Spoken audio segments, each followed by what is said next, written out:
Excuse me, I have the sniffles. Okay, so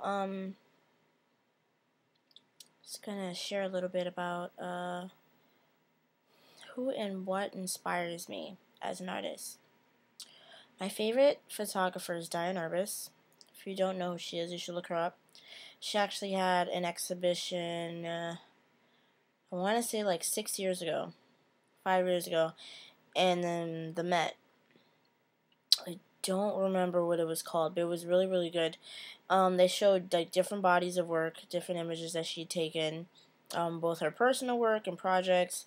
They showed like the enlarger that she used, the camera that she used, basically everything that she ever used to create her masterpieces. It was really interesting because she actually requested that her daughter burn her photographs, and thank God she didn't, because now we have these great images to look at to inspire us now. Yes, I'm a huge Diane Arbus fan. I thought she was brilliant. I think that she still is brilliant. Illustration-wise, I learned about Norman Rockwell when I was in elementary school, and I stayed a fan a really long time. If you don't know who Norman Rockwell is, I believe he was a painter. He's an illustrator. And he created like great paintings. There's one famous one, I believe it's of a kid in an ice cream shop. He has really good stuff. And I looked up to him a lot back when I did strictly illustration. So yeah, interesting fact about me. Also was a big fan of Naoko Takeuchi, which is the animator of Sailor Moon. I was a huge Sailor Moon fanatic, and for a long time I wanted to be an animator. I wouldn't say that I've lost that passion, but I do not pursue it as hard as I used to. I don't really pursue it at all. But that was my favorite animator, probably because my favorite cartoon was Sailor Moon at the time. I even went as far as to create, not a storyboard, but like a series of characters, which I've showed in a previous blog. And the main character was named Naoko, and Naoko, is the name that I got from the animator of Sailor Moon. So yeah, let me see. My favorite filmmaker for a long time was Steven Spielberg, and I'm pretty sure he's a lot of people's favorite filmmaker. When I was a kid, I used to be part of this book club, and you can kind of say that I wrote to him, because I used to get these books, and in the back of the books they had like addresses of fan clubs and or the address of actual celebrities, which gave you the opportunity to like write these people. So I wrote Steven Spielberg. And I was like, oh, like I love your work, I'm a big fan, blah, blah, blah. And then one day, randomly, I received in the mail a picture of Steven Spielberg with his signature on it, which I thought was fascinating. Even if it was totally like generic, like there's like 1,000 copies of it, I just felt special because I was like, oh, they paid attention to me and they sent me a picture. So, yay!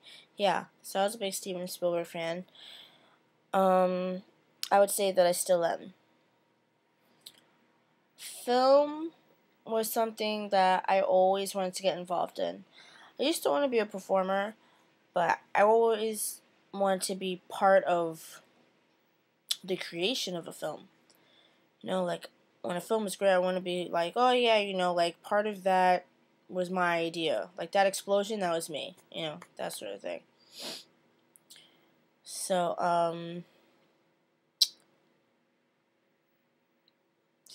yeah, I feel like that's all I got right now. But that's just a little bit of information about me. As far as like who inspires me fashion-wise, my main inspiration for styling is my mother, who I love very much. My mother had a sick fashion sense in the 80s. Like, a lot of people don't know, but a lot of the stuff that I own and like, wow, that's vintage, like, where'd you get that? My mother gave it to me. Like, my mom was like a little bit thicker than I was, so a lot of the clothes that she they fit me. So she's passed down jackets to me and belts and all types of goodies. Some that I've even used in shoots. And people would think like this is some exclusive. I mean, I guess it is exclusive because you won't find it anymore. But it's really just stuff that was passed down to me. And sometimes I've actually sat down, I tend to sketch out how I want to style people, like what kind of bottom, what kind of top, stuff like that. And sometimes I think to myself, like, how would my mother style it? Like, okay, my mom would probably do this, and she's like a big inspiration, fashion-wise. I tend to like look at magazines, but I don't do it as much as I used to, cause I don't want to accidentally mimic something that I've seen.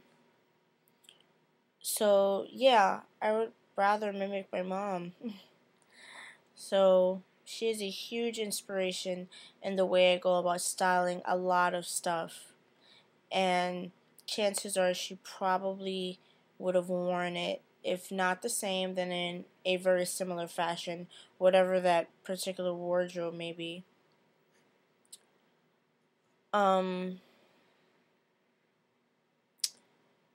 Yeah, I'm really sleepy, so I'm about to hit the sack. I've been attempting to eat this croissant with egg and cheese, and it's just not working out for me. So, yeah. Read the blog, mlr.tumblr.com. For all of you who are wondering, I've been having people ask me that I've received business cards or that have contacted me via email. EMELLAR, MLR, letter M, letter L, letter R, MLR. It's the same thing. MLR are my initials. MLR is me, just spelled out as a word or as a name. A lot of people are never going to know that those two are the same people. MLR is like my split personality because I'm my mother's daughter, so I probably do have more than one personality. But it's like another part of me.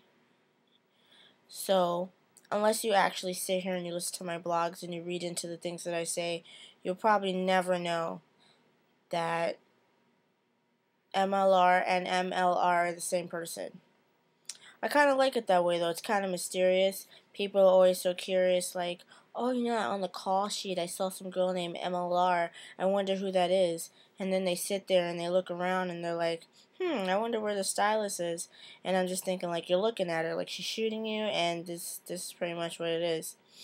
So, but yeah, that's like my styling alias. In fact, I do have something to share.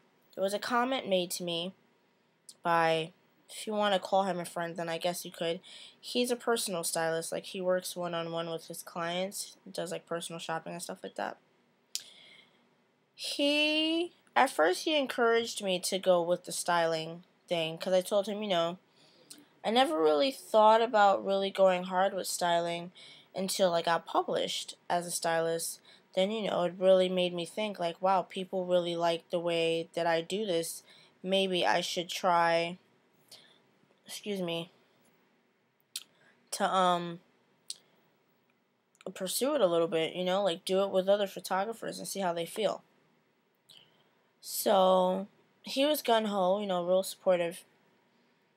And then one day he tells me, you suddenly becoming a stylist is like me suddenly wanting to become a photographer.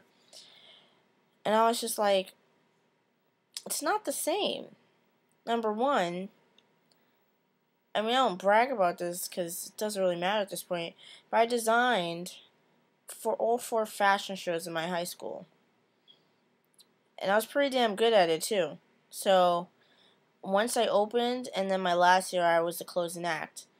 And I've always gotten I always got a lot of praise for it. So that's one. 2, I styled my own shit all throughout college. I didn't know that you could hire a stylist or get a stylist or whatever. So I used to do a lot of my own styling.